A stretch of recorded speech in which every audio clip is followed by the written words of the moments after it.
Alright, welcome back. This is Health Matters with me, Dishen Kumar. Today's topic has been lung cancer, and we had a... Probably the most common procedure that is done is an X-ray. Welcome to Can We Just Talk Diction. Diction. What? How do I pronounce your name? Thank you, Kelly. Huh? Dishen. Dishen. Okay. Okay, Dishen. great. Dishes with an N. Dishen. Dishen. Yeah. Okay, great.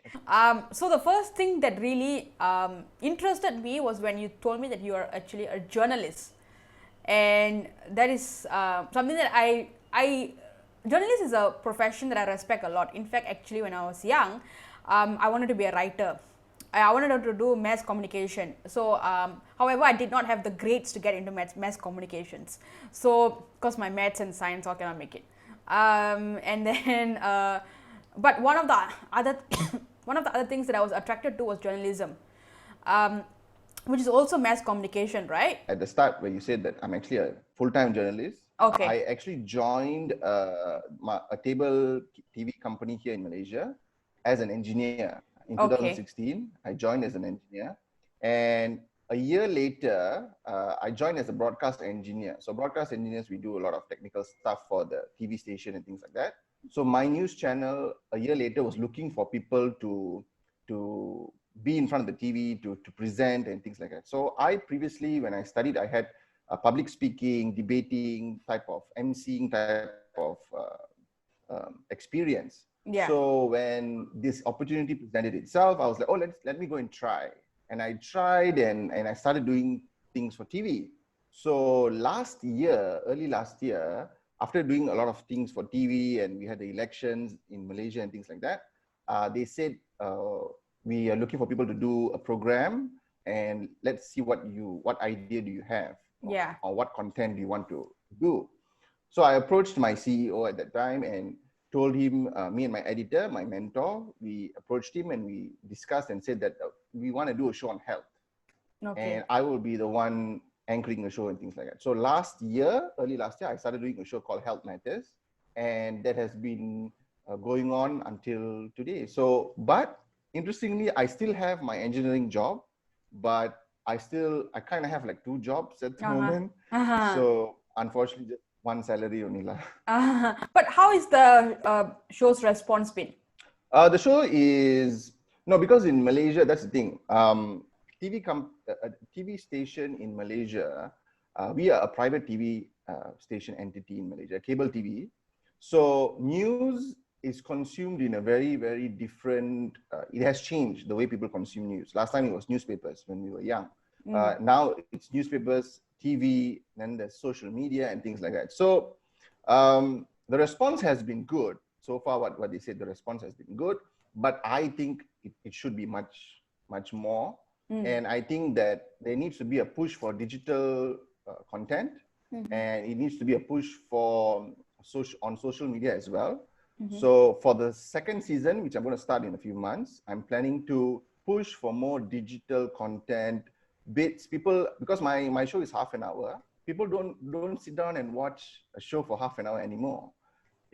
Content is consumed in a very different way, where people's attention span is only like first 5-10 minutes. Yes. So you only have that span to actually give out the message that you want to give. So it's also a learning experience for me as well. Yeah. If you look at TV shows, not TV shows. Let's look at just news like CNN, Fox News, MSNBC. Like, what is the one that you look at? Oh, Anderson Cooper for sure. Okay. The way where he is and how he came up and what he does. He has this. I don't know how they have that persona, in front of TV. When they sit, he's not like when you see Anderson Cooper and you see somebody else. It's a very different thing. I don't know what they do, and it's so interesting and intriguing to find out as an up and coming, journalist. Yeah. But I can't figure out that fact. He has that he doesn't say anything, so it's fine. People are still gonna watch him. Yeah, he gives that look, like what the fuck, that kind of look. No idea. Like I'm like waiting for him to say like something. I'm at his mercy, And what's your take on Fox News? Well, Okay, I feel like, because now, like I said, when we talked about this earlier via email and things like, I said that content or news or channels now, there is a strategy to survive. So more importance is being put on getting the ratings, getting the viewership, sensationalizing stuff, sensationalizing simple things. And I feel like Fox News has become that channel in where it has become about sensationalizing issues and trying to make things big and important and fearful and putting fear into normal people, normal Americans watching at home, so people will consume. Fear, violence is something that people will always consume. Unfortunately, that's how we are as consumers. Yeah. That's why you see videos that go viral, maybe videos that are violent, videos that are quite cringeworthy to watch, accidents, things like that is what people want to consume. So I feel that the consumer trend has changed to the point where there has to be a media outlet giving the people what they want. But I feel that has to change. So Fox News is that type of outlet. I mean, that's the kind of content we see in YouTube as well. But now someone might say that CNN and MSNBC does the same thing, that they, because ever since they started covering Donald Trump, they pretty much do the same thing that you actually described, is fear. It is, hey, watch out.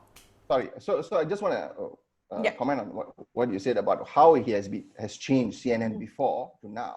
And I feel it has to do with the top management. So there was an interesting article I read about a few months back or a year ago, saying that the way CNN or even Fox News create content is very like sports broadcasting.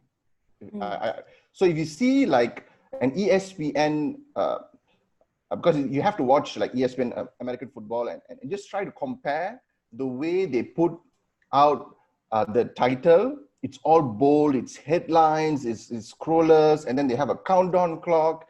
It's all very like showbiz. The way they put out the discussion, the title. There'll be two people. You see Anderson Cooper with another guest going at it and things like that. It's very, very a lot like what ESPN used to do. And the reason of which being like maybe the top management used to be people who used to do sports broadcasting and things like that, which is quite interesting. Yeah. And then you kind of see the differences, the similarities between those two. So I feel like that has been good in that sense because there is a change, but the focus now is more on sensationalizing. We need the ratings. People need to watch us. So let's do stories that may not matter, that may not be so important, but the way they bring it out and bring out that fear is what people want to watch. I have spent like many of my videos talking about clickbait journalism, which I don't think that. Have you seen the TV show Newsroom? Yes. And that is like an excellent way. I mean, those are journalists, right? And when you see something like that, the idealistic, this is what a journalist is supposed to be. It's like, when the producer, she talks about, is this important? Is this what a citizen needs to know right now, especially in an election year? Is this to inform? So I remember this particular scene where Will was talking to this tabloid. He was paying her off, and she said something about she being a journalist, and he gave this speech about what a journalist really is. So she was a gossip tabloid kind of a reporter, and he was obviously, he's a journalist. So when you look at clickbait journalism right now, I would still say tabloid reporters are journalists. Okay. It's just that they're telling a different story and the way they work is a bit different. They are still journalists. I mean, but their type of journalism is different. I actually, they sell. People buy tabloid papers. People watch TMZ, for instance. Yeah. They have millions and millions of followers because it works. It works. But I have this idealistic view of what a journalist is. And this tabloid people I don't think ethics is one of the things that is in their repertoire, right? When they are going after something, like for example, someone is dying, their first instinct is not to like, let's give them some time to deal with it. And remember this particular scene where the congresswoman was shot, and everyone, Fox News, CNN was rushing to, in the storyline, was rushing to tell audience that she has died. And then the Riz runs down, the owner runs down and say, why are you not reporting it? And then Dawn says that a doctor pronounced someone dead, not a reporter, not a journalist, right? So that kind of is the kind of ethics that I'm looking for in a journalist, someone who sits and delivers a news to us. And I feel like a tabloid reporter wouldn't have done that. But unfortunately, newsroom is fiction. It's a TV show. So we don't know.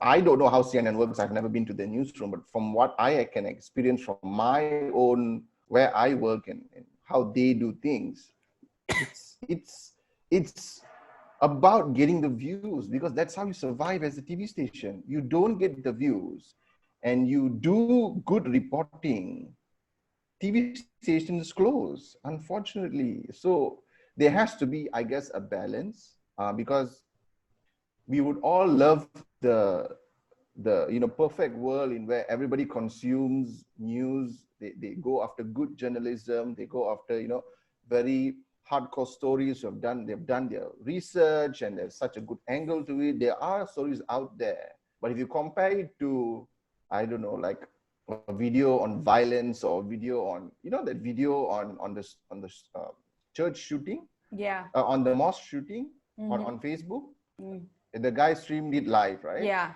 that got so much more views. People like to see a guy going into a mosque and shooting up people rather than consume proper news journalism. And that is the sad part, and that is the real world that we're living in right now. yeah. So if that changes, only if our mentality changes, then there is a step to journalists actually reporting and getting the recognition they need, because I feel journalists, they don't. There are so many good journalists out there, but they're not recognized.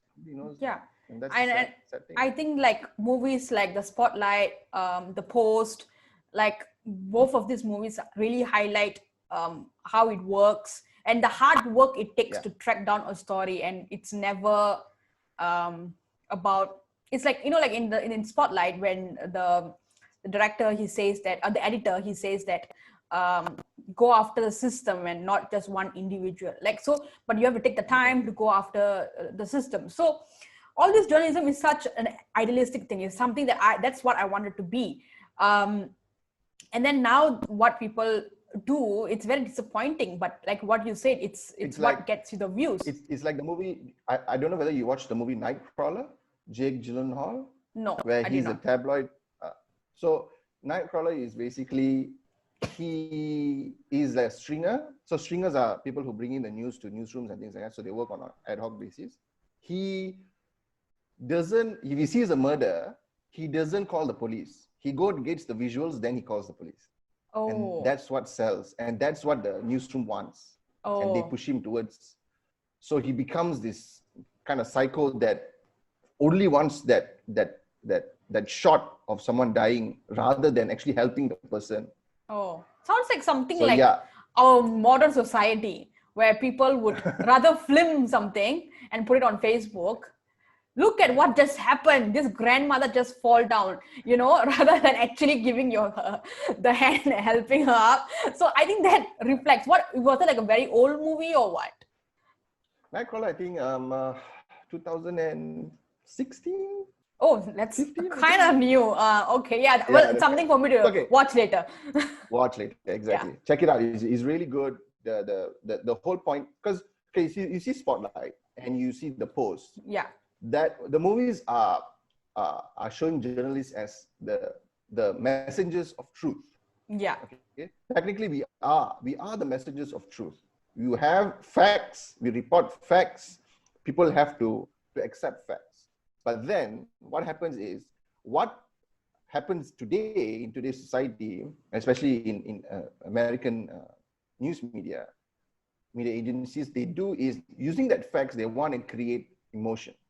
Because people react to emotion than to facts, correct? Yes. So when facts are construed in a way where it's supposed to incite an emotion, let's say anger, hate, because anger and hate are the two biggest emotions that everybody has. Anger, hate, pity, sympathy. Yeah. That goes Sympathy. down. Yeah. But I would rank as anger and hate as the number one.